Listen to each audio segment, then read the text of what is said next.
ਜੀ ਦੋਸਤੋ ਨਮਸਕਾਰ ਆਦਾਬ ਸਤਿ ਸ੍ਰੀ ਅਕਾਲ ਜੀ ਆਇਆਂ ਨੂੰ ਤੁਹਾਡਾ ਰੇਡੀਓ ਉਡਾਨ ਦੇ ਸਪੈਸ਼ਲ ਪ੍ਰੋਗਰਾਮ ਦੇ ਵਿੱਚ ਜਿੱਥੇ ਟੀਮ ਦਾ ਸਪੈਕਟਰਮ ਔਟਿਜ਼ਮ ਦੇ ਨਾਲ ਮਿਲ ਕੇ ਰੇਡੀਓ ਉਡਾਨ ਕੋਲੈਬੋਰੇਸ਼ਨ ਦੇ ਵਿੱਚ ਇੱਕ ਸਪੈਸ਼ਲ ਸੀਰੀਜ਼ ਕਰ ਰਿਹਾ ਹੈ ਜਿਹਦਾ ਮਕਸਦ ਹੈ ਲੋਕਾਂ ਨੂੰ ਜਾਗਰੂਕ ਕਰਨਾ।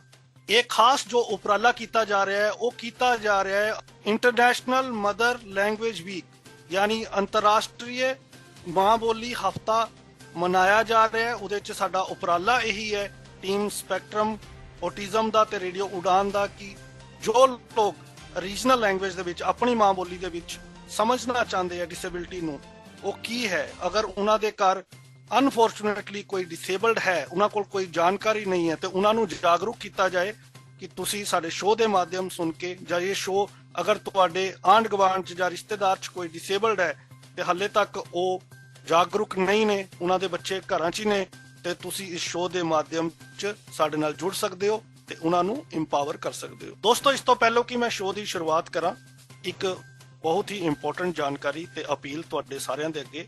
ਤਰੁਣ ਗੁਪਤਾ ਕਰਕੇ ਇੱਕ ਸ਼ਖਸ ਹੈ ਜੋ ਡਿਸੇਬਲਡ ਹੈ, ਮੁੰਬਈ ਤੋਂ ਹੈ, ਉਹ 2019 ਤੋਂ ਲਾਪਤਾ ਹੈ। ਇਸ ਸ਼ੋਅ ਦੇ ਉੱਤੇ ਉਹਦੀ ਫੋਟੋ ਨੂੰ ਡਿਸਪਲੇ ਕੀਤਾ ਜਾਏਗਾ। ਅਗਰ ਤੁਹਾਡੇ ਕੋਲ ਉਹਦੇ ਨਾਲ ਰਿਲੇਟਡ ਕੋਈ ਵੀ ਜਾਣਕਾਰੀ ਹੈ ਇਮੀਡੀਏਟਲੀ 94 636 68 196 ਤੇ ਮੇਰੇ ਨਾਲ ਸੰਪਰਕ ਕਰੋ। 94 636 68 196। ਇਸ ਖਾਸ ਸ਼ੋਅ ਦੇ ਵਿੱਚ ਸਾਡੇ ਨਾਲ ਬਹੁਤ ਹੀ ਖਾਸ ਮਹਿਮਾਨ ਨੇ। ਸਾਡੇ ਨਾਲ ਅਮਰਜੀਤ ਸਰ ਨੇ ਜੋ Chanan association for MR children ਚਲਾਉਂਦੇ ਨੇ। ਇਹ ਪੇਰੈਂਟ ਨੇ, ਇਹਨਾਂ ਦੇ ਘਰ ਵੀ ਇਹਦੀ ਬੇਟੀ ਪਰਸਨਸ ਵਿਦ ਡਿਸੇਬਿਲਿਟੀਜ਼ ਹੈ।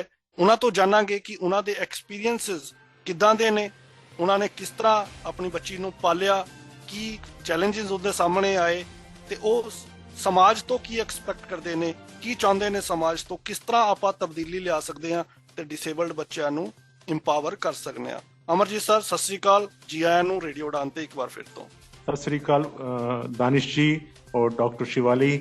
मेरा सौभाग्य है कि अज मैनू इस मंच ते अंतरराष्ट्रीय मातृभाषा या माँ बोली ते अपने विचार रखण दा अते साझा करन वास्ते तुसी अवसर दिता है। ਅਮਰਜੀਤ ਸਰ ਸਭ ਤੋਂ ਪਹਿਲੇ ਤੇ ਥੋੜਾ ਆਪਣੇ ਬਾਰੇ ਸਾਡੇ ਸਰੋਤਾਂ ਨੂੰ ਦੱਸੋ। मैं एक पेरेंट हैगा और 21 ਦਸੰਬਰ 1986 ਨੂੰ ਮੇਰੇ ਵੇਲੇ ਇੱਕ ਅਤ ਖੂਬਸੂਰਤ ਬਾਰਬੀ ਡਾਲ ਮੂਹਾ ਬੱਚੀ ਨੇ ਜਨਮ ਲਿੱਤਾ ਸੀਗਾ। ਸਾਰਾ ਪਰਿਵਾਰ ਖੁਸ਼ੀ ਅਤੇ ਜਸ਼ਨ ਦਾ ਮਾਹੌਲ ਵਿੱਚ ਮਨਾ ਰਿਹਾ ਸੀ। 3 ਮਹੀਨਿਆਂ ਬਾਅਦ ਇੱਕ ਡਾਕਟਰ ਸਾਨੂੰ ਦੱਸਿਆ ਕਿ ਤੁਹਾਨੂੰ ਆਪਣੇ ਬੱਚੇ ਬਾਰੇ ਕੁਝ ਖਾਸ ਪਤਾ ਹੈ ਤੇ ਮੈਂ ਡਾਕਟਰ ਦੇ ਚਿਹਰੇ ਵੱਲ ਦੇਖਦਿਆਂ ਹੋਇਆਂ ਪੁੱਛਿਆ ਇਸ ਦਾ ਕੀ ਮਤਲਬ ਹੈ। ਉਹਨਾਂ ਨੇ ਕਿਹਾ ਕਿ ਤੁਹਾਡੀ ਬੱਚੀ ਵਿਸ਼ੇਸ਼ ਹੈ, स्पेशल है। उसी दौर मेरी पत्नी और मेरे पैरों तले जमीन खिसक गई। समझ नहीं आया कि वो की कह रहा है। डाउन सिंड्रोम ਅਤੇ ऑटिज्म स्पैक्ट्रम दोवें ही अतपते नाम सीगे। जिधर भी हाथ मारदा कोई वधेरी जानकारी नहीं मिलती। फिर भी मैं विदेशी दूतावासां नूं लिखना शुरू कर दिता, लेकिन निराशा ही हथ लगी। उसी अपने आप ਨੂੰ ਕੋਸਦਿਆਂ ਅਤੇ ਰੱਬ ਨੂੰ ਪੁੱਛਦੇ ਕਿ ਸਾਡੇ ਨਾਲ ਇਹ ਕਿਉਂ ਪਾਣਾ ਵਰਤਿਆ। ਇਸੇ ਵਿੱਚ ਸਮਾਂ ਤੇਜ਼ੀ ਨਾਲ ਨਿਕਲਦਾ ਗਿਆ ਅਤੇ 3 ਸਾਲ ਇਦਾਂ ਹੀ ਨਿਕਲ ਗਏ। ਫਿਰ ਬੱਚੀ ਨੂੰ ਇੱਕ ENT ਸਪੈਸ਼ਲਿਸਟ ਨੂੰ ਦਿਖਾਇਆ ਦਿੱਲੀ ਵਿੱਚ। ਉਸ ਡਾਕਟਰ ਨੇ ਕਿਹਾ, ਆਨੰਦ ਜੀ ਤੁਸੀਂ ਵੱਡੇ ਭਾਗਸ਼ਾਲੀ ਹੋ ਕਿ ਰੱਬ ਨੇ ਤੁਹਾਨੂੰ ਦੋਨਾਂ ਜੀਆਂ ਨੂੰ ਇੱਕ ਬੱਚੀ ਵਜੋਂ ਤੋਹਫਾ ਦਿੱਤਾ ਹੈ। ਡਾਕਟਰ ਦੀਆਂ ਗੱਲਾਂ ਸੁਣ ਕੇ ਮਨ ਨੂੰ ਤਸੱਲੀ ਮਿਲੀ। ਉਸ ਦਿਨ ਤੋਂ ਬਾਅਦ ਮੈਨੂੰ ਜ਼ਿੰਦਗੀ ਦਾ ਇੱਕ ਨਵਾਂ ਅਧਿਆਇ ਸ਼ੁਰੂ ਕਰਨ ਵਾਸਤੇ ਹਰ ਖਾਸ ਬੱਚੇ ਵਿੱਚ ਆਪਣੀ ਜਸਜੀਤ ਨਜ਼ਰ ਆਉਣ ਲੱਗੀ। ਮੇਰਾ ਸਾਰਾ ਜੀਵਨ ਬਦਲ ਗਿਆ। ਮੈਂ ਪੰਜਾਬ ਦੀ ਪਹਿਲੀ ਪੈਰੈਂਟ ਐਸੋਸੀਏਸ਼ਨ ਬਣਾਈ ਅਤੇ ਉਸ ਦਾ ਨਾਂ ਚਾਨਨ ਐਸੋਸੀਏਸ਼ਨ ਫॉर MR ਚਿਲਡਰਨ ਰੱਖਿਆ ਔਰ ਉਸ ਦੀ 1996 ਵਿੱਚ ਸੋਸਾਇਟੀ ਐਕਟ ਦੇ ਤਹਿਤ ਰਜਿਸਟਰ ਕਰਾਈ। ਇਸ ਦਾ ਮਕਸਦ ਸੀ ਕਿ ਮਾਂ ਪਿਓ ਆਪਣੇ ਬੱਚਿਆਂ ਦੀ ਆਵਾਜ਼ ਬਣ ਕੇ ਆਪਣੇ ਬੱਚਿਆਂ ਦੇ ਹਿੱਤਾਂ ਵਾਸਤੇ ਕੰਮ ਕਰਨ। ਮਾਂ ਪਿਓ ਦੇ ਜਾਗਰੂਕਤਾ ਦੇ ਕੈਂਪ ਜਿਨ੍ਹਾਂ ਵਿੱਚ ਸਰਕਾਰੀ ਗੈਰ ਸਰਕਾਰੀ ਸੰਸਥਾਵਾਂ ਤੋਂ ਆਉਣ ਵਾਲੇ ਰਿਸੋਰਸ ਪਰਸਨਸ ਨੂੰ ਬੁਲਾਉਣਾ ਔਰ ਉਹਨਾਂ ਦਾ ਤਜਰਬਾ ਮਾਪਿਓ ਦੇ ਨਾਲ ਸਾਂਝਾ ਕਰਾਉਣਾ, ਮਾਪਿਓ ਨੂੰ ਇੱਕ ਹੌਸਲਾ ਦੇਣਾ ਕਿ ਇਹ ਬੱਚੇ ਕੋਈ ਸਾਡੀ ਨਿਰਾਸ਼ਾ ਨਹੀਂ ਹਨ, ਸਾਨੂੰ ਇਹਨਾਂ ਬੱਚਿਆਂ ਦੇ ਨਾਲ ਜੀਣਾ ਹੈ ਔਰ ਇਹਨਾਂ ਬੱਚਿਆਂ ਵਾਸਤੇ ਜੀਣਾ ਹੈ। ਸਰ ਇੱਥੇ ਇਹ ਜਾਣਨਾ ਚਾਹਾਂਗਾ ਤੁਹਾਡੇ ਕੋਲੋਂ, ਤੁਸੀਂ ਬਹੁਤ ਹੀ ਵਧੀਆ ਖੂਬਸੂਰਤੀ ਨਾਲ ਆਪਣੀ ਗੱਲ ਰੱਖੀ, ਸਾਨੂੰ ਥੋੜਾ ਜਿਹਾ ਇਹ ਦੱਸੋ ਕਿ ਜਦੋਂ ਤੁਸੀਂ ਜਾਗਰੂਕ ਹੋ ਗਏ, ਤੁਹਾਨੂੰ ਡਾਕਟਰ ਨੇ ਦੱਸਿਆ, ਉਸ ਤੋਂ ਬਾਅਦ ਤੁਹਾਨੂੰ ਕਿਹੜੇ ਚੈਲੰਜ ਆਏ, ਕਿਹੜੇ ਖਾਸ ਤਰ੍ਹਾਂ ਦੇ ਚੈਲੰਜ ਆਉਂਦੇ ਆ ਜੋ ਡਿਸੇਬਲਡ ਬੱਚੇ ਨੂੰ ਪਾਲਣ ਦੇ ਵਿੱਚ? ਦਾਨਿਸ਼ ਜੀ, ਸਭ ਤੋਂ ਵੱਡੀ ਮਾਂ-ਪਿਓ ਦੇ ਚਿਹਰੇ ਮੁਰਝਾਏ ਹੁੰਦੇ ਹਨ ਔਰ ਉਹਨਾਂ ਦੇ ਨਾਲ ਬੱਚਿਆਂ ਦੇ ਚਿਹਰੇ ਵੀ ਮੁਰਝਾ ਜਾਂਦੇ ਹਨ। ਸਾਨੂੰ ਇਸ ਤਰ੍ਹਾਂ ਦੀਆਂ ਕੰਮ ਕਰਨ ਦੀ ਲੋੜ ਸੀਗੀ ਕਿ ਇੱਕ ਪਰਿਵਾਰ ਬਣਾਈਏ ਤਾਂ ਕਿ ਉਸ ਪਰਿਵਾਰ ਵਿੱਚ ਅਸੀਂ ਆਪਣੀਆਂ ਗੱਲਾਂ ਇੱਕ ਦੂਜੇ ਨਾਲ ਸ਼ੇਅਰ ਕਰੀਏ। ਜਦੋਂ ਅਸੀਂ ਇੱਕ ਦੂਜੇ ਨਾਲ ਸ਼ੇਅਰ ਕਰਾਂਗੇ, ਆਪਣੇ ਐਕਸਪੀਰੀਐਂਸਿਸ ਵੰਡਾਂਗੇ ਤੇ ਸਾਨੂੰ ਬਹੁਤ ਸਾਰੀ ਰਾਹਤ ਮਿਲਦੀ ਹੈ। ਚੈਲੰਜਸ ਜਿਸ ਵੇਲੇ ਬੱਚਾ ਪੈਦਾ ਹੁੰਦਾ ਹੈ ਉਸ ਵੇਲੇ ਸਾਡੀਆਂ ਬਹੁਤ ਸਾਰੀਆਂ ਥੈਰੇਪੀਜ਼ ਇਹਨਾਂ ਬੱਚਿਆਂ ਵਾਸਤੇ ਲੋੜ ਪੈਂਦੀਆਂ ਹਨ। ਮੈਂ ਪਰਿਵਾਰ ਸੰਸਥਾ ਦਾ ਨੁਮਾਇੰਦਗੀ ਉਪ ਪ੍ਰਧਾਨ ਨਾਰਥ ਜ਼ੋਨ ਵੱਲੋਂ ਕੀਤੀ। ਮੇਰੇ ਜ਼ੋਨ ਵਿੱਚ ਯੂਪੀ, ਉੱਤਰਾਖੰਡ, ਦਿੱਲੀ, ਹਰਿਆਣਾ, ਹਿਮਾਚਲ, ਜੰਮੂ ਕਸ਼ਮੀਰ ਅਤੇ ਪੰਜਾਬ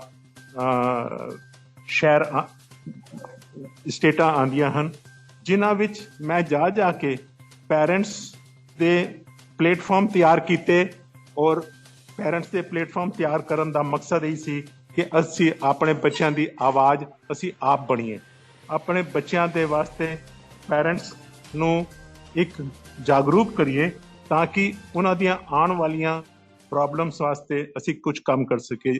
ਸਰ ਇਹ ਤਾਂ ਹੋ ਗਿਆ ਤੁਹਾਡਾ ਐਕਟਿਵਿਜ਼ਮ। ਮੈਂ ਤੁਹਾਡੇ ਕੋਲ ਜਾਣਨਾ ਚਾਹੁੰਦਾ ਐਜ਼ ਏ ਪੇਰੈਂਟ, ਤੁਹਾਨੂੰ ਕੀ ਮੁਸ਼ਕਿਲਾਂ ਸਾਹਮਣੇ ਆਈਆਂ, ਸਮਾਜ ਦਾ ਰਵੱਈਆ ਕੀ ਸੀ? ਤੇ ਜਿੱਦਾਂ ਤੁਸੀਂ ਪਹਿਲੇ ਕਿਹਾ ਕਿ ਜਦੋਂ ਤੁਹਾਨੂੰ ਡਾਕਟਰ ਨੇ ਦੱਸਿਆ ਉਸ ਤੋਂ ਬਾਅਦ ਤੁਸੀਂ ਰਾਜਦੂਤਾਂ ਨੂੰ ਚਿੱਠੀਆਂ ਲਿਖੀਆਂ, ਮੈਂ ਤੁਹਾਡੇ ਕੋਲੋਂ ਇਹ ਸਮਝਣਾ ਚਾਹੁੰਦਾ ਕਿ ਅਗਰ ਕਿਸੇ ਦੇ ਘਰ ਅਨਫੋਰਚੂਨੇਟਲੀ ਕੋਈ ਡਿਸੇਬਲਡ ਪੈਦਾ ਹੁੰਦਾ ਹੈ ਜਾਂ ਉਹਦੇ ਸੰਪਰਕ ਵਿੱਚ ਕੋਈ ਆਂਦਾ ਹੈ ਤੇ ਬੈਸਟ ਵੇ ਕੀ ਹੈ, ਉਹਨੂੰ ਕੀ ਕਰਨਾ ਚਾਹੀਦਾ ਹੈ? ਅਤੇ ਤੁਹਾਡੀ ਜਰਨੀ ਜਾਣਨਾ ਚਾਹੁੰਦਾ ਐਜ਼ ਏ ਪੇਰੈਂਟ, ਤੁਸੀਂ ਕੀ ਮੁਸੀਬਤਾਂ ਦਾ ਸਾਹਮਣਾ ਕੀਤਾ ਉਸ ਸਮੇਂ? ਜੀ ਦਾਨਿਸ਼ ਜੀ, ਸਭ ਤੋਂ ਵੱਡੀ ਚੈਲੰਜ ਅਰਲੀ ਇੰਟਰਵੈਂਸ਼ਨ ਉੱਤੇ ਸਾਡੇ ਕੋਲ ਉਸ ਸਮੇਂ ਕੁਝ ਨਹੀਂ ਸੀਗਾ, ਸਿਵਲ ਹਸਪਤਾਲਾਂ ਵਿੱਚ ਕੁਝ ਨਹੀਂ ਸੀਗਾ ਔਰ ਪੈਰੈਂਟਸ ਜਿਸ ਵੇਲੇ ਇਕੱਠੇ ਕਰ ਲੈਂਦੇ ਸੀਗੇ, ਸਾਨੂੰ ਸਪੈਸ਼ਲ ਐਜੂਕੇਟਰਸ ਨਹੀਂ ਮਿਲਦੇ ਸੀਗੇ, ਸਾਨੂੰ ਥੈਰੇਪਿਸਟ ਨਹੀਂ ਮਿਲਦੇ ਸੀਗੇ, ਅਸੀਂ ਹੱਥ ਪੈਰ ਮਾਰਦੇ ਸੀ ਕਿਧਰੇ ਸਰਕਾਰੀ ਹਸਪਤਾਲਾਂ ਵਿੱਚ ਕੋਈ ਸਾਨੂੰ ਸਪੀਚ ਥੈਰੇਪਿਸਟ ਮਿਲ ਜਾਏ, ਕੋਈ ਫਿਜ਼ੀਓਥੈਰੇਪਿਸਟ ਮਿਲ ਜਾਏ, ਕੋਈ ਆਕੂਪੇਸ਼ਨਲ ਥੈਰੇਪਿਸਟ ਮਿਲ ਜਾਏ ਜਿਹੜਾ ਕਿ ਸਾਡੇ ਬੱਚਿਆਂ ਦੇ ਵਾਸਤੇ ਕੰਮ ਕਰਨ ਨੂੰ ਤਿਆਰ ਹੋ ਜਾਏ। ਉਸ ਭਲੇ ਜ਼ਮਾਨੇ ਦੇ ਅੰਦਰ, ਮੈਂ 1990 ਤੋਂ ਪਹਿਲੇ ਦੀ ਗੱਲ ਕਰ ਰਿਹਾ ਹਾਂ, ਜਿਸ ਵੇਲੇ ਕੋਈ ਵੀ ਥੈਰੇਪਿਸਟ ਨੂੰ ਅਸੀਂ ਕਹਿੰਦੇ ਸੀਗੇ ਕਿ 1 ਘੰਟਾ ਸਾਨੂੰ ਦੇ ਦੇ ਤੇ ਉਹਦਾ ਰੇਟ ਉਸ ਵੇਲੇ 500 ਰੁਪਏ ਤੋਂ ਸ਼ੁਰੂ ਹੁੰਦਾ ਸੀ ਔਰ ਹਰ ਪੈਰੈਂਟ ਇਸ ਨੂੰ ਨਹੀਂ ਅਫੋਰਡ ਕਰ ਸਕਦਾ ਸੀ। ਇਸ ਤੋਂ ਇਲਾਵਾ ਐਜੂਕੇਸ਼ਨ ਵਾਸਤੇ ਵੀ ਨਾਰਮਲ ਸਕੂਲਾਂ ਦੇ ਅੰਦਰ ਸਾਡੇ ਬੱਚਿਆਂ ਨੂੰ ਨਹੀਂ ਲਿੱਤਾ ਜਾਂਦਾ ਸੀ। ਸਾਡੀ ਬਹੁਤ ਵੱਡਾ ਇੱਕ ਚੈਲੰਜ ਸੀਗਾ ਕਿ ਇਨਕਲੂਜਨ ਨਾ ਹੋਣ ਕਰਕੇ ਸਕੂਲਾਂ ਵਾਲੇ ਮਨਾ ਕਰ ਦਿੰਦੇ ਸੀ ਕਿ ਅਸੀਂ ਇਸ ਸਪੈਸ਼ਲ ਬੱਚੇ ਨੂੰ ਆਪਣੇ ਦੂਸਰੇ ਬੱਚਿਆਂ ਦੇ ਨਾਲ ਨਹੀਂ ਬਿਠਾਣਾ। ਇਸ ਤੋਂ ਇਲਾਵਾ ਹੈਲਥ ਇਸ਼ੂਜ਼, ਬਹੁਤ ਸਾਰੇ ਐਕਸਪੀਰੀਅੰਸ ਡਾਕਟਰਸ, ਬੱਚਿਆਂ ਦੇ ਡਾਕਟਰਾਂ ਨੂੰ ਵੀ ਨਹੀਂ ਪਤਾ ਹੁੰਦਾ ਸੀਗਾ ਕਿ ਇਹਨਾਂ ਬੱਚਿਆਂ ਨੂੰ ਕਿਸ ਤਰ੍ਹਾਂ ਹੈਂਡਲ ਕਰਨਾ ਪੈਂਦਾ। ਮੈਂ ਜਦੋਂ ਵੀ ਆਪਣੀ ਬੇਟੀ ਨੂੰ ਦਿਖਾਉਣ ਵਾਸਤੇ ਜਾਂਦਾ ਸੀਗਾ, ਅਗਰ ਕਿਸੇ ਨੂੰ ਮੈਂ ਇਹਦੇ ENT ਸਪੈਸ਼ਲਿਸਟ ਕੋਲ ਲੈ ਕੇ ਗਿਆ, ਮੈਂ ਉਹਨੂੰ ਪਹਿਲੇ ਦੱਸ ਦਿੰਦਾ ਸੀਗਾ ਕਿ ਮੇਰੀ ਬੱਚੀ ਦੀ ਇਹ ਇਸ਼ੂਜ਼ ਹੈਗੇ, ਇਹ ਸਾਡੀ ਸਪੈਸ਼ਲ ਇੰਟੈਲੈਕਚੁਅਲ ਡਿਸੇਬਿਲਿਟੀ ਦੇ ਵਿੱਚ ਆਉਂਦਾ ਹੈਗਾ, ਇਹ ਡਾਊਨ ਸਿੰਡਰੋਮ, ਆਟਿਜ਼ਮ ਬੱਚਾ ਹੈਗਾ ਤੇ ਇਹਨੂੰ ਬੜਾ ਪਿਆਰ ਨਾਲ, ਬੜੇ ਹਸੀ ਨਾਲ, ਬੜੇ ਅਦਬ ਦੇ ਨਾਲ, ਮਤਲਬ ਇਸ ਬੱਚੇ ਨੂੰ ਸਪੈਸ਼ਲ ਟ੍ਰੀਟਮੈਂਟ ਦੇ ਕੇ ਤਾਂ ਕਿ ਉਹ ਬੱਚਾ ਤੁਹਾਨੂੰ ਕੋਆਪਰੇਟ ਕਰੇ ਔਰ ਆਪਣੇ ਸਾਰੇ ਚੈੱਕਅਪ ਕਰਾ ਲੇ। ਮੇਰੇ ਕੋਲ ਬਹੁਤ ਸਾਰੇ ਲਾਈਫ ਦੇ ਵਿੱਚ ਇਸ ਤਰ੍ਹਾਂ ਦੇ ਐਕਸਪੀਰੀਐਂਸਿਸ ਹੈਗੇ ਕਿ ਜਦੋਂ ਅਸੀਂ ਕਦੀ ਵੀ ਕਿਸੇ ਡਾਕਟਰ ਕੋਲ ਗਏ ਹਾਂ ਜਾਂ ਕਿਸੇ ਇੰਸਟੀਚਿਊਟ ਵਿੱਚ ਵੀ ਗਏ ਹਾਂ, ਬੱਚਾ ਦੂਸਰੇ ਬੱਚਿਆਂ ਦੇ ਨਾਲ ਐਡਜਸਟਮੈਂਟ ਨਹੀਂ ਕਰ ਪਾਉਂਦਾ। ਸਕੂਲਾਂ 'ਚੋਂ ਇਸ ਕਰਕੇ ਸਾਨੂੰ ਸਾਡੇ ਬੱਚਿਆਂ ਨੂੰ ਰੱਖਣ ਨੂੰ ਮਨਾ ਕਰ ਦਿੰਦੇ ਸੀ ਜੀ। ਤੇ ਮੈਂ ਇੱਥੇ ਜਾਣਨਾ ਚਾਹੁੰਦਾ, ਜਿੱਦਾਂ ਮੈਂ ਪਹਿਲੇ ਵੀ ਪੁੱਛਿਆ ਕਿ ਜਿਨ੍ਹਾਂ ਦੇ ਘਰ ਅਗਰ ਕੋਈ ਡਿਸੇਬਲਡ ਹੈ ਜਾਂ ਕਿਸੇ ਦੇ ਸੰਪਰਕ ਵਿੱਚ ਆਉਂਦਾ, ਉਹਨਾਂ ਨੂੰ ਕੀ ਕਰਨਾ ਚਾਹੀਦਾ? ਤੁਹਾਡੀ ਕੀ ਸਲਾਹ ਰਹੇਗੀ ਉਹਨਾਂ ਨੂੰ? ਮੇਰਾ ਸਭ ਦੇ ਅੱਗੇ ਪੈਰੈਂਟਸ ਵਾਸਤੇ ਇੱਕ ਖਾਸ ਕਰਕੇ ਨਿਵੇਦਨ ਹੈਗਾ ਹੈ, ਮੇਰੀ ਰਿਕੁਐਸਟ ਹੈਗੀ ਹੈ ਕਿ ਮੈਂ ਆਪਣੇ 30 ਸਾਲ ਇਹਨਾਂ ਬੱਚਿਆਂ ਦੇ ਪੈਰੈਂਟਸ ਵਾਸਤੇ ਲਗਾ ਦਿੱਤੇ। ਮੇਰੇ ਜੀਵਨ ਦਾ ਇੱਕ ਹੀ ਮਕਸਦ ਸੀ ਕਿ ਇਹ ਬੱਚੇ ਸਾਡੇ ਇਸ ਦੁਨੀਆ ਤੋਂ ਵਿਦਾ ਹੋਣ ਤੋਂ ਪਹਿਲਾਂ ਆਪਣੇ ਪੈਰਾਂ ਤੇ ਖੜੇ ਹੋ ਸਕਣ। ਮੈਂ ਬਹੁਤ ਵਾਰ ਬੜੀ ਦੁਖੀ ਮਨ ਨਾਲ ਆਪਣੇ ਭੈਣਾਂ ਭਰਾਵਾਂ ਨੂੰ, ਪੈਰੈਂਟਸ ਨੂੰ ਗੁੱਸਾ ਵੀ ਕੀਤਾ ਔਰ ਝਿੜਕਿਆ ਵੀ ਕਿ ਉਹ ਆਪਣੀ ਜ਼ਿੰਮੇਵਾਰੀਆਂ ਅਤੇ ਪੈਰੈਂਟ ਐਸੋਸੀਏਸ਼ਨ, ਜਿਹੜਾ ਕਿ ਸਾਡਾ ਇੱਕ ਸੱਚਾ ਪਰਿਵਾਰ ਹੈ, ਆਪਣਾ ਸਮਝਣ ਅਤੇ ਉਹਨੂੰ ਆਪਣੇ ਜੀਵਨ ਦਾ ਇੱਕ ਅੰਗ ਬਣਾਉਣ। ਜਿਵੇਂ 1 ਔਰ 1 11 ਹੁੰਦੇ ਹਨ, ਇਕੱਲਾ ਮੈਂਬਰ ਇਸ ਕੰਮ ਨੂੰ ਨੇਪਰੇ ਨਹੀਂ ਚਾੜ ਸਕਦਾ ਅਤੇ ਨਿਹੱਥਾ ਟੁੱਟ ਜਾਂਦਾ ਹੈ। ਮੇਰੀ ਇਹੀ ਪੈਰੈਂਟਸ ਨੂੰ ਗੁਜ਼ਾਰਿਸ਼ ਹੈ ਕਿ ਆਪਣੀ ਯੂਨਿਟੀ ਨੂੰ ਬਣਾਓ ਤਾਂ ਕਿ ਹਰ ਜਗ੍ਹਾ, ਭਾਵੇਂ ਇਨਕਲੂਸਿਵ ਐਜੂਕੇਸ਼ਨ ਹੈ, ਭਾਵੇਂ ਮੈਡੀਕਲ ਹੈ, ਭਾਵੇਂ ਸੋਸ਼ਲ ਸਿਕਿਉਰਿਟੀ ਦੀ ਗੱਲ ਕੀਤੀ ਜਾਏ, ਇਹਨਾਂ ਬੱਚਿਆਂ ਦੀ ਐਮਪਾਵਰਮੈਂਟ ਦੀ ਗੱਲ ਕੀਤੀ ਜਾਏ। ਇਹਨਾਂ ਬੱਚੇ ਜਿਸ ਵੇਲੇ 18 ਸਾਲ ਦੇ ਹੋ ਜਾਂਦੇ, ਸਕੂਲਾਂ ਤੋਂ ਬਾਹਰ ਹੋ ਜਾਂਦੇ ਹਨ, ਇਹਨਾਂ ਨੂੰ ਵੋਕੇਸ਼ਨਲ ਦੀ ਲੋੜ ਹੈ। ਇਹਨਾਂ ਸਾਰਿਆਂ ਵਾਸਤੇ ਪੈਰੈਂਟਸ ਨੂੰ ਹੀ ਅੱਗੇ ਆਉਣਾ ਪਏਗਾ। ਪੈਰੈਂਟਸ ਦੀ ਯੂਨਿਟੀ ਬਹੁਤ ਜ਼ਰੂਰੀ ਹੈ ਔਰ ਪੈਰੈਂਟਸ ਪਲੇਟਫਾਰਮਸ ਬਹੁਤ ਜ਼ਰੂਰੀ ਹਨ ਤਾਂ ਕਿ ਅਸੀਂ ਆਪਣੇ ਬੱਚਿਆਂ ਨੂੰ ਇੱਕ ਅੱਛਾ ਨਾਗਰਿਕ ਬਣਾ ਸਕੀਏ। ਸਰ, ਜਿਨ੍ਹਾਂ ਇਲਾਕਿਆਂ ਦੇ ਵਿੱਚ ਅੱਜ ਵੀ ਇੰਟਰਨੈਟ ਨਹੀਂ ਹੈ, ਗੂਗਲ ਨਹੀਂ ਹੈ, ਜਾਗਰੂਕਤਾ ਨਹੀਂ ਹੈ, ਸਭ ਤੋਂ ਪਹਿਲੇ ਉਹਨਾਂ ਨੂੰ ਕਿਹੜੇ ਕਦਮ ਚੁੱਕਣੇ ਚਾਹੀਦੇ ਹੈ ਤਾਂ ਕਿ ਉਹਨਾਂ ਨੂੰ ਸਹੀ ਸਲਾਹ ਦੇਣ ਵਾਲਾ ਕੋਈ ਮਿਲੇ? ਦਾਨਿਸ਼ ਜੀ, ਅੱਜ ਦੇ ਯੁੱਗ ਵਿੱਚ ਹਰ ਪਿੰਡ ਤੱਕ, ਮੈਂ 1990 ਤੋਂ ਪਹਿਲੇ ਹੀ ਦੇਖ ਰਿਹਾ ਸੀਗਾ, ਜਿਸ ਵੇਲੇ ਟੈਲੀਫੋਨ ਨਹੀਂ ਹੁੰਦੇ ਸੀਗੇ। ਉਸ ਵੇਲੇ ਦੇ ਉਪ ਪ੍ਰਧਾਨ ਮੰਤਰੀ ਸ਼੍ਰੀ ਦੇਵੀ ਲਾਲ ਜੀ ਚਾਈਨਾ ਤੋਂ MARR ਟੈਕਨੋਲੋਜੀ ਲੈ ਕੇ ਆਏ ਸੀਗੇ ਕਿ ਹਰ ਪਿੰਡ ਵਿੱਚ ਟੈਲੀਫੋਨ ਪਹੁੰਚ ਜਾਏ, ਪੰਚਾਇਤੀ ਟੈਲੀਫੋਨ ਪਹੁੰਚ ਜਾਏ। ਅੱਜ ਅਸੀਂ ਉਸ ਦੌਰ ਤੇ ਪਹੁੰਚ ਗਏ ਹੈਗੇ ਆ, 21ਵੀਂ ਸਦੀ ਤੇ ਪਹੁੰਚ ਗਏ ਹੈਗੇ ਆ।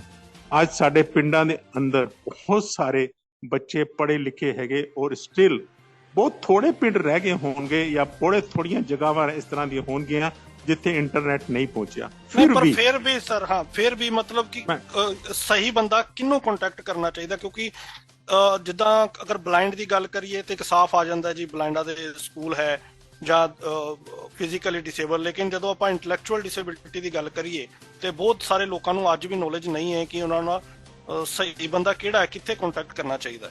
ਤੁਸੀਂ ਬਿਲਕੁਲ ਠੀਕ ਕਹਿ ਰਹੇ ਹੋ। ਆਪਣੇ ਨੇੜੇ ਵਾਲੇ ਸ਼ਹਿਰ ਦੇ ਅੰਦਰ, ਜ਼ਿਲ੍ਹੇ ਦੇ ਅੰਦਰ ਕੁਛ ਨਾ ਕੁਛ ਇਸ ਤਰ੍ਹਾਂ ਦਾ ਮਿਲ ਜਾਂਦਾ ਹੈ। ਮੇਰੀ ਸੰਸਥਾ ਦਾ, ਮੈਂ ਆਪਣੀ ਸੰਸਥਾ ਦੀ ਗੱਲ ਕਰਾਂ, ਮੇਰੀ ਸੰਸਥਾ ਸ਼ਹਿਰੋਂ 5-7 ਕਿਲੋਮੀਟਰ ਬਾਹਰ ਹੈਗੀ ਹੈ ਔਰ ਮੇਰਾ ਮੇਨ ਨਜ਼ਰੀਆ ਪਿੰਡਾਂ ਵਾਲੇ ਬੱਚੇ ਜਿਹੜੇ 18 ਸਾਲ ਤੋਂ ਉੱਪਰ ਦੇ ਹੋ ਚੁੱਕੇ ਹਨ, ਉਹਨਾਂ ਦੇ ਪੈਰੈਂਟਸ ਨੂੰ ਟੈਪ ਕਰਨਾ। ਉਹਨਾਂ ਪੈਰੈਂਟਸ ਕੋਲੋਂ ਉਹਨਾਂ ਦੇ ਬੱਚੇ ਜਿਹੜੇ ਕਿ ਸਵੇਰੇ ਖਾ ਕੇ ਨਿਕਲ ਜਾਂਦੇ ਔਰ ਸ਼ਾਮੀ ਘਰ ਵਾਪਸ ਆ ਜਾਂਦੇ ਹੈ, ਕੋਈ ਉਹਨਾਂ ਕੋਲ ਜੀਵਨ ਦਾ ਕੋਈ ਲਕਸ਼ ਨਹੀਂ ਹੈਗਾ। ਅਸੀਂ ਉਹਨਾਂ ਨੂੰ ਮੇਨ ਸਟਰੀਮ ਵਿੱਚ ਲੈ ਕੇ ਆਨੇ ਹਾਂ ਔਰ ਉਹਨਾਂ ਨੂੰ ਵੋਕੇਸ਼ਨਲ ਦੇਣੇ ਹਾਂ ਔਰ ਇਹ ਪਿਕ ਐਂਡ ਡ੍ਰੌਪ ਸਰਵਿਸ ਅਸੀਂ ਪੈਰੈਂਟਸ ਪ੍ਰੋਵਾਈਡ ਕਰ ਰਹੇ ਹਾਂ ਬਾਕੀ ਪੈਰੈਂਟਸ ਨੂੰ।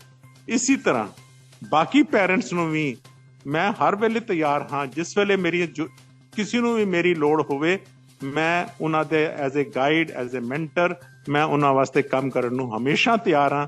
24 ਘੰਟੇ 7 ਦਿਨ ਤੁਸੀਂ ਮੈਨੂੰ ਕਾਲ ਕਰਕੇ ਮੇਰੇ ਨਾਲ ਸੰਪਰਕ ਕਰੋ।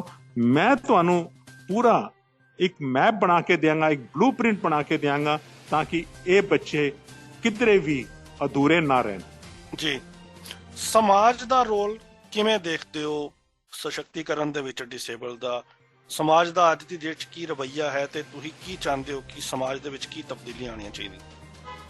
2007 ਵਿੱਚ UNCRPD ਜਦੋਂ ਭਾਰਤ ਦੇ ਉਸ ਵੇਲੇ ਦੇ ਪ੍ਰਧਾਨ ਮੰਤਰੀ ਕਰਕੇ ਆਏ ਸੀਗੇ, ਮਸੌਦਾ ਦਸਤਖਤ ਕਰਕੇ ਆਏ ਸੀਗੇ, ਉਹਦੇ ਬਾਅਦ ਅੱਜ 2016 ਵਿੱਚ RPWD ਐਕਟ ਆਉਣ ਦੇ ਬਾਅਦ ਬਹੁਤ ਸਾਰੀ ਮੂਲ ਰੂਪ ਤੇ ਜਿਹੜੀਆਂ ਸੁਵਿਧਾਵਾਂ ਸਾਡੇ ਵਾਸਤੇ ਨਹੀਂ ਸੀਗੀਆਂ, ਉਹ ਸਾਨੂੰ ਅੱਜ ਸਾਡਾ ਹੱਕ ਹੈਗਾ। ਅਸੀਂ ਉਹਨਾਂ ਨੂੰ ਲੈਣ ਵਾਸਤੇ ਸਰਕਾਰਾਂ ਦੇ ਕੋਲੋਂ ਹਰ ਤਰ੍ਹਾਂ ਦੇ ਉਪਰਾਲੇ ਕਰ ਰਹੇ ਹਾਂ ਔਰ ਜਦ ਤੱਕ ਸਰਕਾਰਾਂ ਸੋਸ਼ਲ ਸਿਕਿਉਰਿਟੀ ਹਰ ਨਾਗਰਿਕ ਨੂੰ ਦੇਣ ਨੂੰ ਉਹਨਾਂ ਦਾ ਕਰਤੱਵ ਬਣਦਾ ਹੈਗਾ, ਅਸੀਂ ਅੱਜ ਸਾਰੇ ਇਸ ਗੱਲ ਦੇ ਅਵੇਅਰ ਹੈਗੇ ਆ ਕਿ ਆਪਣੇ ਹੱਕ ਅਸੀਂ ਆਪ ਲੈਣੇ ਹਨ। ਸਕੂਲ ਵੀ ਅਵੇਲੇਬਲ ਹਨ, ਰਿਸੋਰਸ ਸੈਂਟਰਸ ਅਵੇਲੇਬਲ ਹੈਗੇ। ਸਾਨੂੰ ਬੱਚਿਆਂ ਨੂੰ ਮੁੱਢਲੀ ਸਿੱਖਿਆ ਦੇਣ ਵਾਸਤੇ ਸਾਡੇ ਸਪੈਸ਼ਲ ਰਿਸੋਰਸ ਸੈਂਟਰਸ ਜਿਹੜੇ ਬਣੇ ਹੈਗੇ ਸਮਗਰਾ ਦੇ ਅਧੀਨ, ਅਸੀਂ ਉਹਨਾਂ ਦੇ ਜਿਸ ਪਿੰਡ ਵਿੱਚ ਨਹੀਂ ਹੈਗੇ ਉੱਥੇ ਖੋਲੇ ਜਾ ਸਕਦੇ ਹਨ। ਮੈਨੂੰ ਅਗਰ ਕੋਈ ਦੱਸੇਗਾ ਕਿ ਨਾਰਥ ਇੰਡੀਆ ਦੇ ਵਿੱਚ ਕਿਧਰੇ ਕੋਈ ਇਸ ਤਰ੍ਹਾਂ ਦੀ ਕੋਈ ਪ੍ਰੋਬਲਮਸ ਹੈਗੀਆਂ, ਮੈਂ ਉਹਨਾਂ ਨੂੰ ਸੋਲਵ ਕਰਨ ਵਾਸਤੇ ਵਚਨਬੱਧ ਹੈਗਾ। ਹਰ ਤਰ੍ਹਾਂ ਦੀਆਂ ਸਹੂਲਤਾਂ ਉਹਨਾਂ ਨੂੰ, ਉਹਨਾਂ ਦੇ ਹੱਕ ਸਾਡੇ ਇਸ ਐਕਟ ਦੇ ਅਧੀਨ ਹੈਗੇ ਔਰ ਉਹਨੂੰ ਲੜਨ ਵਾਸਤੇ ਉਹਨੂੰ ਭਾਵੇਂ ਹਾਈ ਕੋਰਟ ਜਾਣਾ ਪਵੇ, ਭਾਵੇਂ ਸੁਪਰੀਮ ਕੋਰਟ ਜਾਣਾ ਪਵੇ, ਭਾਵੇਂ PIL ਪਾਣੀ ਪਵੇ, ਅਸੀਂ ਇਹ ਹੱਕ ਸਾਡੇ ਬਣਦੇ ਹਨ ਔਰ ਅਸੀਂ ਇਹ ਲੈਣੇ ਹਨ ਔਰ ਅਸੀਂ ਲੈ ਕੇ ਆਪਣੇ ਬੱਚਿਆਂ ਨੂੰ ਦੇਣੇ ਹਨ। ਜੀ ਸਮਾਜ ਤੋਂ ਕੀ ਚਾਹੁੰਦੇ ਹੋ? ਸਮਾਜ ਵੀ ਕਾਫੀ ਕੁਝ ਅਵੇਅਰ ਹੋ ਚੁੱਕਾ ਹੈ, ਜਿਸ ਤਰ੍ਹਾਂ ਕਿ ਐਸੈਸਿਬਿਲਿਟੀ ਅਗਰ ਦੇਖੀ ਜਾਏ, ਅਗਰ ਟੈਕਟਾਈਲਸ ਬਲਾਈਂਡ ਵਾਸਤੇ ਲੱਗ ਰਹੀਆਂ ਹੈਗੀਆਂ, ਸਾਈਨ ਲੈਂਗੁਏਜ ਯੂਜ਼ ਹੋ ਰਹੀ ਹੈਗੀ ਹੈ, ਸਪੈਸ਼ਲ ਸਕੂਲਸ ਔਰ ਇਨਕਲੂਸਿਵ ਇੰਟੀਗ੍ਰੇਟਿਡ ਐਜੂਕੇਸ਼ਨ ਦਾ ਸਿਸਟਮ ਚੱਲ ਰਿਹਾ ਹੈ। ਸਮਾਜ ਐਕਸੈਪਟ ਕਰਨਾ ਨੂੰ ਤਿਆਰ ਹੈਗਾ, ਪਰ ਸਾਨੂੰ ਆਪ ਪੈਰੈਂਟਸ ਨੂੰ ਆਪਣੇ ਬੱਚਿਆਂ ਨੂੰ ਘਰਾਂ ਦੇ ਅੰਦਰ ਬੰਦ ਨਾ ਕਰੀਏ, ਆਪਣੇ ਬੱਚਿਆਂ ਨੂੰ ਸਮਾਜ ਦੇ ਵਿੱਚ ਲੈ ਕੇ ਜਾਈਏ। ਭਾਵੇਂ ਕਿਸ ਤਰ੍ਹਾਂ ਦਾ ਵੀ ਕੋਈ ਫੰਕਸ਼ਨ ਹੋਵੇ, ਕਿਸੇ ਤਰ੍ਹਾਂ ਦਾ ਵੀ ਕੋਈ ਮੇਲਾ ਹੋਵੇ, ਕਿਸੇ ਤਰ੍ਹਾਂ ਦਾ ਵੀ ਕੁਝ ਵੀ ਪ੍ਰੋਗਰਾਮ ਹੋਵੇ, ਆਪਣੇ ਬੱਚਿਆਂ ਨੂੰ ਹਮੇਸ਼ਾ ਆਪਣੇ ਨਾਲ ਉਹਨਾਂ ਨੂੰ ਸਮਾਜ ਦਾ ਇੱਕ ਹਿੱਸਾ ਬਣਾਉਣ ਵਾਸਤੇ ਸਾਨੂੰ ਆਪ ਉਪਰਾਲਾ ਪਹਿਲੇ ਕਰਨਾ ਪਏਗਾ। ਫਿਰ ਸਮਾਜ ਸਾਡੇ ਕੋਲੋਂ, ਅਸੀਂ ਐਕਸਪੈਕਟ ਕਰਦੇ ਹਾਂ ਕਿ ਸਮਾਜ ਵੀ ਉਹਨੂੰ ਉਸੇ ਨਜ਼ਰੀਏ ਨਾਲ ਦੇਖੇਗਾ ਜਿਸ ਨਜ਼ਰੀਏ ਨਾਲ ਅਸੀਂ ਬੱਚੇ ਨੂੰ ਪੇਸ਼ ਕਰਾਂਗੇ। ਉਹ ਕਹਿੰਦੇ ਆ ਨਾ ਕਿ ਈਸ਼ਵਰ ਵੀ ਉਹਦੀ ਮਦਦ ਨਹੀਂ ਕਰਦਾ ਜਿਹੜਾ ਆਪਣੀ ਮਦਦ ਨਹੀਂ ਕਰਦਾ। ਬਿਲਕੁਲ ਤੁਹਾਨੂੰ ਸਟੈਪ ਚੁੱਕਣੇ ਪੈਣੇ ਆ ਪਹਿਲੇ। ਦੋ ਸਵਾਲ ਸਰ ਜਾਂਦੇ ਜਾਂਦੇ ਤੁਹਾਡੇ ਕੋਲ ਮੈਂ ਜਾਣਨਾ ਚਾਹੁੰਦਾ। ਇੱਕ ਤੇ ਜਿੱਦਾਂ ਤੁਹਾਡੀ ਬੱਚੀ ਦਾ ਜ਼ਿਕਰ ਹੋਇਆ ਸ਼ੋਅ ਦੇ ਪਹਿਲੇ, ਤੇ ਹੁਣ ਉਹ ਕੀ ਕਰ ਰਹੀ ਹੈ ਉਹਦੇ ਬਾਰੇ ਅਗਰ ਤੁਸੀਂ ਤੁਹਾਡੀ ਆਡੀਅנס ਨੂੰ ਦੱਸੋ। ਤੇ ਦੂਜਾ, ਜੋ ਵੀ ਤੁਹਾਡੇ ਕੰਟੈਕਟ ਨੰਬਰ ਨੇ ਤੁਹਾਡੀ ਐਸੋਸੀਏਸ਼ਨ ਦੇ, ਉਹ ਸਾਡੇ ਲਿਸਨਰਸ ਦੇ ਨਾਲ ਸ਼ੇਅਰ ਕਰੋ ਤਾਂ ਕਿ ਅਗਰ ਕਿਸੇ ਨੂੰ ਜ਼ਰੂਰਤ ਹੈ ਤੁਹਾਡੇ ਨਾਲ ਰਾਬਤਾ ਕਾਇਮ ਕਰ ਸਕਣ। ਮੈਂ ਪੰਜਾਬ ਦਾ ਪਹਿਲਾ ਐਕਸਕਲੂਸਿਵ ਵੋਕੇਸ਼ਨਲ ਸੈਂਟਰ 18 ਸਾਲ ਤੋਂ ਉੱਪਰ ਵਾਲੇ ਬੱਚਿਆਂ ਵਾਸਤੇ ਬਣਾਇਆ ਹੈ।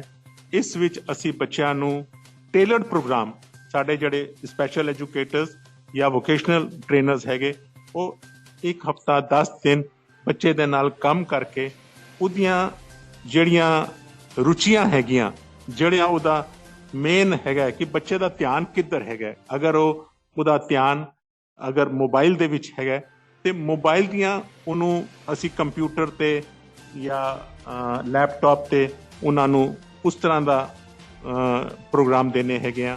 ਕਿਸੇ ਬੱਚੇ ਦਾ ਅਗਰ ਕੁਝ ਕੰਮ ਕਰਨ ਦੇ ਵਿੱਚ ਰੁਚੀ ਹੈਗੀ ਹੈ ਤੇ ਅਸੀਂ ਉਹਨੂੰ ਇੱਕ ਬੇਕਰੀ ਯੂਨਿਟ ਲਗਾਉਣ ਜਾ ਰਹੇ ਹੈਗੇ ਆ। ਉਸ ਬੇਕਰੀ ਯੂਨਿਟ ਵਿੱਚ ਅਸੀਂ ਉਹਨੂੰ ਇੰਪਲਾਈ ਕਰਾਂਗੇ। ਕੁਝ ਬੱਚਿਆਂ ਦਾ ਹਾਊਸਕੀਪਿੰਗ ਵਗੈਰਾ, ਜਿਸ ਤਰ੍ਹਾਂ ਕੁੜੀਆਂ ਹੈਗੀਆਂ, ਮੁੰਡੇ ਹੈਗੇ ਜਿਹੜੇ ਹਾਊਸਕੀਪਿੰਗ ਕਰ ਸਕਦੇ ਆ, ਘਰ ਦੇ ਅੰਦਰ ਡਸਟਿੰਗ ਕਰ ਲੈਂਦੇ ਹੈ, ਸਵੇਰੇ ਬੈੱਡ ਆਪਣੇ ਲਗਾ ਲੈਂਦੇ, ਅਸੀਂ ਉਹਨਾਂ ਨੂੰ ਹੋਟਲਾਂ ਦੇ ਅੰਦਰ ਜੌਬ ਦਿਵਾਉਣ ਵਾਸਤੇ ਕੋਸ਼ਿਸ਼ ਹੈਗੀ ਕਰਦੇ ਹਾਂ। ਅਸੀਂ ਇਸੇ ਤਰ੍ਹਾਂ ਸਾਡਾ ਇੱਕ ਬੱਚਾ ਇੰਡੀਆ ਦੇ ਅੰਦਰ, ਪਹਿਲਾ ਬੱਚਾ ਸਾਡੇ ਹੀ ਸੰਸਥਾ ਤੋਂ ਜੁਡੀਸ਼ਰੀ ਦੇ ਅੰਦਰ ਪਿਊਨ ਦੀ ਜੌਬ ਤੇ ਲੱਗਾ ਹੈਗਾ, ਜਿਹਦਾ ਆਪਣਾ ਫਾਦਰ ਗੈਸਟਡ ਅਫਸਰ ਹੈਗਾ ਔਰ ਡਿਪਟੀ ਡਾਇਰੈਕਟਰ ਹੈਗਾ ਐਗਰੀਕਲਚਰ ਯੂਨੀਵਰਸਿਟੀ ਵਿੱਚ। ਇਹ ਸਾਡੇ ਸੰਸਥਾ ਵਿੱਚੋਂ ਹੈਗਾ। ਬੱਚਿਆਂ ਨੂੰ ਪੈਟਰੋਲ ਪੰਪ, ਰਿਟੇਲ ਸ਼ਾਪਸ ਤੇ ਟ੍ਰੇਨ ਕਰਕੇ ਉਹਨਾਂ ਨੂੰ ਜੌਬ ਦਿਵਾਉਂਦੇ ਆ। ਉਸ ਤੋਂ ਇਲਾਵਾ ਸੈਂਟਰ ਦੇ ਅੰਦਰ, ਸਾਡੇ ਵੋਕੇਸ਼ਨਲ ਸੈਂਟਰ ਦੇ ਵਿੱਚ ਅਸੀਂ ਬੱਚਿਆਂ ਕੋਲ ਕਾਫੀ ਸਾਰੀਆਂ ਐਕਟੀਵਿਟੀਜ਼ ਕਰਾਉਂਦੇ ਆ, ਜਿਨ੍ਹਾਂ ਤੇ ਅਸੀਂ ਸਟਾਲ ਲਗਾ ਕੇ, ਜਿਸ ਤਰ੍ਹਾਂ ਕੰਡੀਮੈਂਟਸ ਹੈਗੇ, ਮਸਾਲੇ ਹੈਗੇ, ਅਸੀਂ ਇਹਨਾਂ ਨੂੰ ਪੀਸ ਕੇ ਪੈਕੇਜਿੰਗ ਕਰਕੇ ਆਪਣੀ ਤਰਫੋਂ, ਔਰ ਉਹ ਮਸਾਲੇ ਅਸੀਂ ਆਰਗੈਨਿਕ ਯੂਨੀਵਰਸਿਟੀ ਦੇ ਥਰੂ ਜਿਹੜੇ ਫਾਰਮਰਸ ਹੈਗੇ ਆ, ਜਿਹੜੇ ਆਰਗੈਨਿਕ ਪਲਾਂਟੇਸ਼ਨ ਕਰਕੇ ਫਸਲ ਉਗਾਉਂਦੇ ਆ, ਅਸੀਂ ਉਹਨਾਂ ਕੋਲੋਂ ਡਾਇਰੈਕਟ ਲੈਂਦੇ ਹਾਂ। ਇਸੇ ਤਰ੍ਹਾਂ ਕਈ ਇਸ ਤਰ੍ਹਾਂ ਦੇ ਪ੍ਰੋਜੈਕਟ ਅਸੀਂ ਕਰ ਰਹੇ ਹੈਗੇ ਆ ਔਰ ਉਮੀਦ ਰੱਖਦਾ। ਮੇਰਾ ਨੰਬਰ ਹੈਗਾ 94 170 06 059। ਦੁਬਾਰਾ ਬੋਲ ਰਹੇ ਹਾਂ, 94 170 06 059। ਤੁਸੀਂ ਮੇਰੇ ਨਾਲ ਸੰਪਰਕ ਕਰੋ, ਮੈਂ ਤੁਹਾਨੂੰ ਹਰ ਵੇਲੇ ਤੁਹਾਡੇ ਵਾਸਤੇ ਅਵੇਲੇਬਲ ਹੈਗਾ। ਅੱਜ ਦੇ ਦਿਨ ਮੈਂ ਆਪਣੀ ਮਾਂ ਬੋਲੀ ਪੰਜਾਬੀ ਪੰਜਾਬੀਅਤ ਵਾਸਤੇ ਸਦਾ ਪ੍ਰਯਤਨਸ਼ੀਲ ਹੈਗਾ। ਅਸੀਂ ਆਪਣੇ ਬੱਚਿਆਂ ਨੂੰ ਉਹਨਾਂ ਉਚਾਈਆਂ ਤੱਕ ਲੈ ਕੇ ਜਾਵਾਂਗੇ ਜਿਨ੍ਹਾਂ ਉਚਾਈਆਂ ਤੱਕ ਆਮ ਨਾਗਰਿਕ ਚਲਾ ਜਾਂਦਾ ਹੈ। ਬਿਲਕੁਲ ਸਰ, ਤੁਹਾਡੇ ਵਰਗੇ ਲੋਕਾਂ ਕਾਰਨ ਹੀ ਇਹ ਹੱਸਦਾ ਪੰਜਾਬ ਵਸਦਾ ਪੰਜਾਬ ਦਾ ਤਗਮਾ ਅਸੀਂ ਅੱਗੇ ਲੈ ਕੇ ਵਧਦੇ ਹਾਂ, ਤੇ ਇਹੀ ਤੁਹਾਡੇ ਵਰਗੇ ਲੋਕ ਹੀ ਹੱਸਦਾ ਪੰਜਾਬ ਤੇ ਵਸਦਾ ਪੰਜਾਬ ਬਣਾਉਂਦੇ ਨੇ। ਸਹੀ ਮਾਇਨਿਆਂ ਦੇ ਵਿੱਚ ਸਾਡੇ ਨਾਲ ਗੱਲ ਕਰਨ ਲਈ ਤੁਹਾਡਾ ਬਹੁਤ ਬਹੁਤ ਧੰਨਵਾਦ। ਇੱਕ ਵਾਰੀ ਫੇਰ ਮੈਂ ਆਪਣੇ ਲਿਸਨਰਸ ਨੂੰ ਦੱਸ ਦਵਾਂ ਕਿ ਤੁਸੀਂ ਅਮਰਜੀਤ ਸਰ ਨਾਲ ਕੰਟੈਕਟ ਕਰ ਸਕਦੇ ਹੋ। ਸਭ ਤੋਂ ਸੌਖਾ ਤਰੀਕਾ ਹੈ ਫੋਨ ਤੇ ਗੱਲ ਕਰਨਾ। ਫੋਨ ਨੰਬਰ ਤੁਹਾਡੇ ਨਾਲ ਸ਼ੇਅਰ ਕਰ ਦਿੱਤਾ ਗਿਆ ਹੈ। ਟੀਮ ਸਪੈਕਟਰਮ ਔਟਿਜ਼ਮ ਤੇ ਰੇਡੀਓ ਉਡਾਨ ਦਾ ਇਹ ਉਪਰਾਲਾ ਅੰਤਰਰਾਸ਼ਟਰੀ ਮਾਂ ਬੋਲੀ ਹਫਤਾ ਅਸੀਂ ਸੈਲੀਬ੍ਰੇਟ ਕਰ ਰਹੇ ਹਾਂ। ਕੋਸ਼ਿਸ਼ ਇਹੀ ਹੈ ਕਿ ਤੁਹਾਨੂੰ ਤੁਹਾਡੀ ਮਾਂ ਬੋਲੀ ਦੇ ਵਿੱਚ ਡਿਸੇਬਿਲਿਟੀ ਨਾਲ ਰਿਲੇਟਡ ਜਾਣਕਾਰੀ ਪ੍ਰੋਵਾਈਡ ਕਰਵਾਈ ਜਾਏ। ਖਾਸ ਤੌਰ ਤੇ ਧੰਨਵਾਦ ਟੀਮ ਸਪੈਕਟਰਮ ਔਟਿਜ਼ਮ ਦਾ ਜਿਨ੍ਹਾਂ ਨੇ ਇਹਦੇ ਬਾਰੇ ਸੋਚਿਆ, ਡਾਕਟਰ ਸ਼ਿਵਾਲੀ ਦੀਕਸ਼ਿਤ ਜੀ ਦਾ ਜਿਨ੍ਹਾਂ ਦਾ ਇਹ ਉਪਰਾਲਾ ਉਹਦੀ ਟੀਮ ਦੇ ਨਾਲ ਮਿਲ ਕੇ। ਤੇ ਉਮੀਦ ਹੈ ਕਿ ਇਹ ਸ਼ੋਅ ਤੋਂ ਤੁਹਾਨੂੰ ਬਹੁਤ ਕੁਝ ਸਿੱਖਣ ਨੂੰ ਮਿਲਿਆ ਹੋਵੇਗਾ। ਤੁਹਾਡਾ ਸਰ ਇੱਕ ਵਾਰ ਬਹੁਤ ਬਹੁਤ ਧੰਨਵਾਦ ਫਿਰ ਤੋਂ। ਥੈਂਕ ਯੂ ਸੋ ਮਚ ਦਾਨਿਸ਼ ਜੀ ਔਰ ਡਾਕਟਰ ਸ਼ਿਵਾਲੀ, ਆਪ ਤੁਹਾਡਾ ਸਾਰਿਆਂ ਦਾ ਬਹੁਤ ਬਹੁਤ ਧੰਨਵਾਦ। ਯਾ ਦੋਸਤੋ, ਇਸ ਤੋਂ ਪਹਿਲਾਂ ਕਿ ਮੈਂ ਤੁਹਾਡੇ ਤੋਂ ਇਜਾਜ਼ਤ ਮੰਗਾ, ਫਿਰ ਤੋਂ ਇੱਕ ਵਾਰੀ ਤੁਹਾਨੂੰ ਯਾਦ ਕਰਾਉਣਾ ਚਾਹਨਾ, ਤਰੁਣ ਗੁਪਤਾ ਜੋ ਇੱਕ ਪਰਸਨਸ ਵਿਦ ਡਿਸੇਬਿਲਿਟੀ ਨੇ, 2019 ਤੋਂ ਮਿਸਿੰਗ ਨੇ, ਲਾਪਤਾ ਨੇ। ਇਸ ਸ਼ੋਅ ਦੇ ਵਿੱਚ ਉਹਨਾਂ ਦੀ ਫੋਟੋ ਨੂੰ ਡਿਸਪਲੇ ਕੀਤਾ ਜਾਏਗਾ। ਅਗਰ ਤੁਹਾਡੇ ਕੋ ਉਹਦੇ ਨਾਲ ਰਿਲੇਟਡ ਕੋਈ ਵੀ ਜਾਣਕਾਰੀ ਹੈ ਤੇ 94 636 68 196 ਤੇ ਇਮੀਡੀਏਟਲੀ ਤੁਸੀਂ ਕਾਲ ਕਰਕੇ ਸਾਨੂੰ ਇਹ ਜਾਣਕਾਰੀ ਦਿਓ। ਤੁਹਾਡਾ ਬਹੁਤ ਬਹੁਤ ਧੰਨਵਾਦ ਹੋਏਗਾ। ਹੁਣ ਆਪਣੇ ਦੋਸਤ ਦਾਨਿਸ਼ ਮਹਾਜਨ ਨੂੰ ਇਸ ਸ਼ੋਅ ਦੇ ਵਿੱਚ ਦਿਓ ਇਜਾਜ਼ਤ। ਕਿਸੇ ਹੋਰ ਸ਼ੋਅ ਦੇ ਵਿੱਚ ਤੁਹਾਡੇ ਨਾਲ ਹੋਵੇਗੀ ਮੁਲਾਕਾਤ। ਨਮਸਕਾਰ।